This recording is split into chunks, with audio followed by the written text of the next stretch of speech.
Malubha ang kondisyon ng isang minor de edad na lalaking estudyante matapos siyang bugbugin umano ng dalawang kamag-aral sa loob ng kanilang paaralan sa Isabela City, Basilan noong nakaraang linggo. Ayon sa Police Regional Office 9, agad na isinugod ang biktima sa isang ospital sa Isabela City. Ngunit kalaunan ay inilipat sa isang mas modernong ospital sa Zamboanga City dahil sa matinding pinsalang natamo sa insidente, kabilang ang umano'y trauma sa ulo at katawan. Una rito, nag-viral sa social media ang nangyaring pananakit sa loob mismo ng paaralan. Hindi pa malinaw ang motibo sa insidente, ngunit sinasabing may nauna ng hindi pagkakaunawaan sa pagitan ng mga menor de edad na sangkot.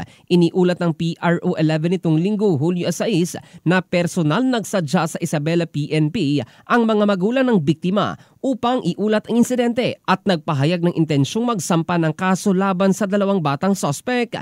Matapos ang insidente, nagtago umano mga sospek sa isang lugar sa loob ng lungsod. Ngunit kalaunan ay narescue sila ng mga tauhan ng pulisya at ng Department of Social Welfare and Development Region 9. Hawak na ngayon ng mga otoridad ang dalawang batang sangkot na isinailalim na sa kustodiya ng DSWD bilang bahagi ng standard protocol para sa mga batang lumabag sa batas.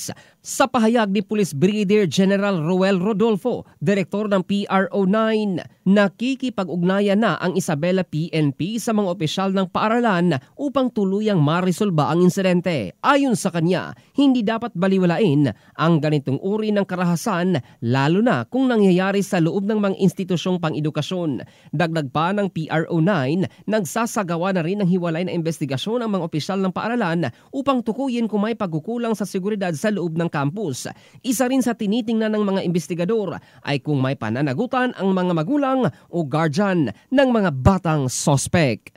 In the heart of changing lives, ito si Jofel Candado ng Brigada News Philippines, the Music and News Authority.